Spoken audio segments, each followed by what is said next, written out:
The Trump administration's new $1 lakh fee for H-1B visas.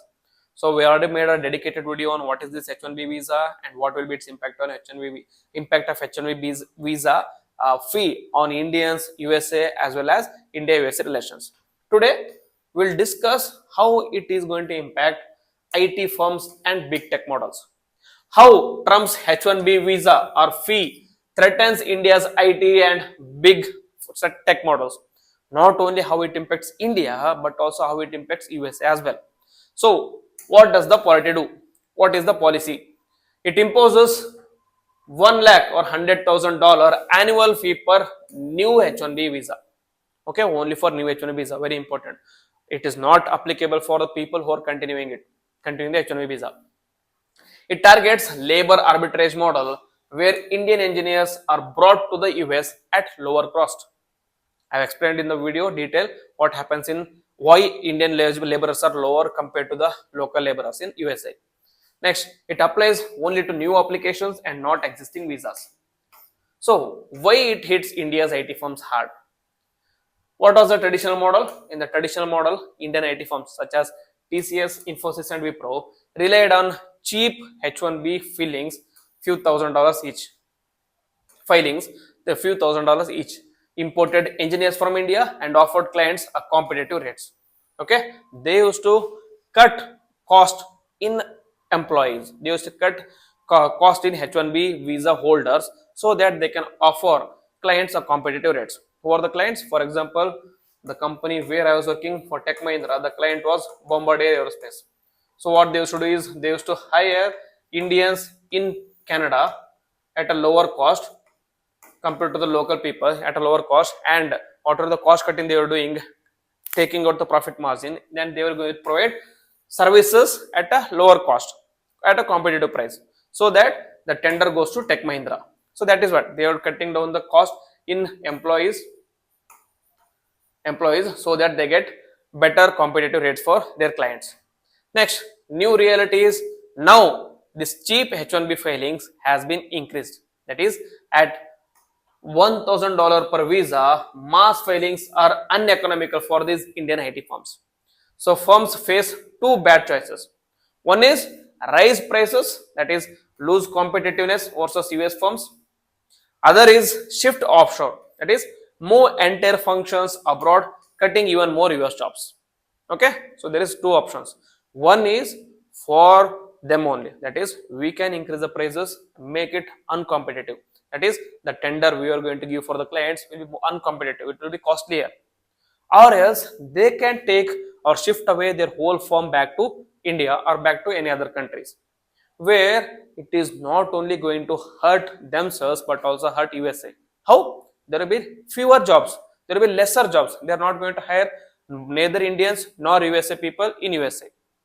Okay, next, MSME in IT services will be the hardest hit as they lack the cash reserves of the giant companies.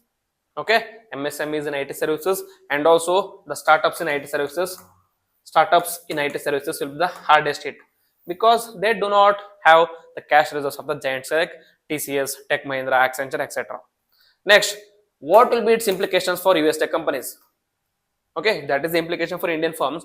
What will be its implications for US tech companies? That is, until now, HR treated H-1B applicants like lottery tickets. Now, each petition becomes a boardroom level decision. Next, what will be the benefits? That is, it filters out frivolous filings, forces focus on exceptional hires. Okay, so now the filing has become very tedious.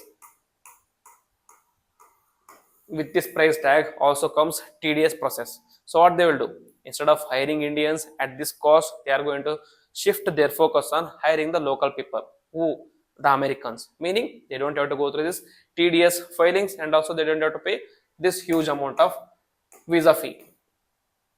Next, risks are startups and mid-sized firms may be priced out. Giants like Google or Microsoft can absorb the cost more easily, and talent concentration is going to be concentrated at the big tech companies only. Next is potential slowdown in innovation across the wider ecosystem. Because what was driving USA? The growth that was driven in USA was mainly because of the talent pool that it attracted, and the talent pool was not concentrated in few tech companies. It was concentrated, or it was diverse, or it was dispersed throughout all the companies, such as small startups to big giants. As a result, the innovation was always on the high, which drew, or uh, which resulted in economic growth of USA. But this will, because of this, the startups are going to lose. If the startups are going to lose, the innovation is going to get hurt. If the innovation is going to hurt, obviously the economy of USA is also going to go slow down. So, talent and innovation risks. That is, 65% of US IT workforce is on H-1B visa, which is up from 32% in 2003. And the US universities produce thousands of STEM grads, but unemployment among the CS grads is 6.1%, computer engineers is 7.5%. Still, America has long attracted the world's best students and researchers. Despite this unemployment rate, it attracted the largest number of youths in USA because they always saw dream, they always saw opportunities in USA. And what will be the collateral damage? International students, that is approximately contributing $40 billion every year, may look to Canada, UK, Australia instead. Instead of contributing $40 billion to USA, now they may go to other countries. Then USA risks losing its competitive edge to China and rivals in artificial intelligence, semiconductors, and emerging deep technologies. Next, the blunt instrument problem.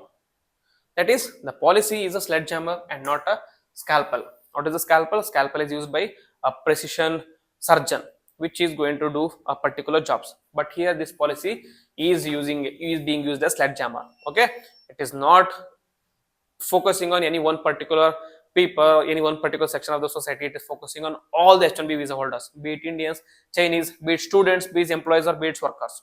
So it is a sledgehammer. So what is the missed opportunity here? They have, meaning they could have pegged fees at a salary level for in low wages IT versus high end AI. Could have exempted elite US university graduates. Could have had lower rates for cutting edge R&D roles. But instead of this, they resulted in sledgehammer, meaning everyone is attracted to the same fee. So what will be its unintended implications? Instead, a flat 100K fee penalizes both routine IT holders or coders and world-class researchers alike.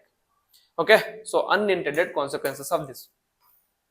One is offshoring boom. Unintended consequences means negatives for USA. What are the negatives? One is offshoring of boom or offshoring boom. That is, companies may move whole functions abroad rather than hire H-1Bs, or which is going to result in cutting US jobs. Second is market distortion. That is, large tech firms observe the cost and the startups cannot. As a result, it will lead to innovation bottlenecks. It will lead to sidelining of startups. It will lead to closure of startups. Next, global competition.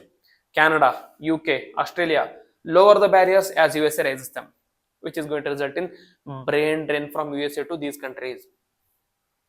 Next, geopolitical risk. That is, talent loss strengthens China and others in strategic tech sectors. So, USA is going to lose that innovative edge which it possessed all along the years. Bigger picture, the move reflects a shift, that is, protect domestic jobs versus attract global talent. The USA is moving towards protect domestic jobs under this MAGA campaign, that is, Make America Great Again campaign of Trump and its supporters. Next, it addresses real grievances about wage suppression and US workers displacement, but it risks eroding the decades of US soft power and innovation leadership built on opportunities or openness to global talent. Next, for India, the policy threatens one of its biggest export industries, that is IT services, and forces a strategic rethink in delivery models. Okay, this particular issue or the challenge can also be converted into opportunity by India. Instead of focusing on just service delivery, India can focus on product management. India can focus on producing the products instead of becoming just a service provider. What countries like China and South Korea did when their service sector, when their export sector were hampered, they turned towards building products rather than becoming just service providers. So India and Indian companies too can use this as an opportunity to become a product manufacturers rather than just service providers, rather than just consultancy providers. Okay, so we have to wait and see, will India reap the benefits out of it, or India is going to succumb to it. Hopefully, we can just wish that India reaps benefits out of it and becomes a product manufacturing hub or product manufacturing giant like China and South Korea.